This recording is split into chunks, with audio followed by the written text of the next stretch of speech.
next guest was 7 years old. He heard a song on the radio that inspired him so much. He went on to become one of Australia's biggest stars. Please welcome him and his inspiration, Tommy Emmanuel and Mr. Chet Atkins.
Hey, how are you, buddy?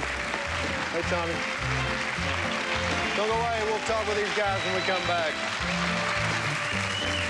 When we return, Tommy Emmanuel tells us how Chet Atkins made him want to fly.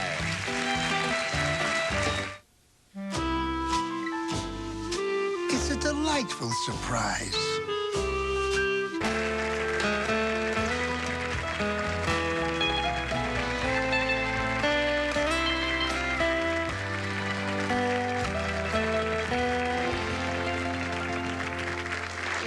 Welcome back. Well, you guys play very well together. Well, it's nice. Thank you. I didn't think I played too well, but no, I won't argue with you because I don't want to change your mind. Now, I was just asking you during the break, what year did you go into the Hall of Fame? 1973. 73? I've been sick, and I got a lot of sympathy vote. Sympathy vote? And I was the youngest one ever inducted. And the next year, Owen Bradley, a producer for Decca, you know, he was nominated, and he had cancer. I said, don't worry about it when you're in. You're going to get that sympathy vote. And you're both still here. Both still clicking along. Yeah, I've beat him. I've had it several times since then, but yeah. We're both still here, that's right. Now, where did you find Tommy?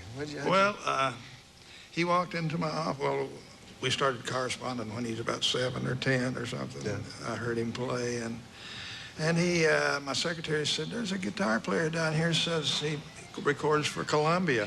He's got a funny accent. Yes, and so I went down there and I handed him a guitar. I said, play me a tune, and he played Me and Bobby McGee or something. That's something I'd recorded, and he played it a heck of a lot better than I will ever play it.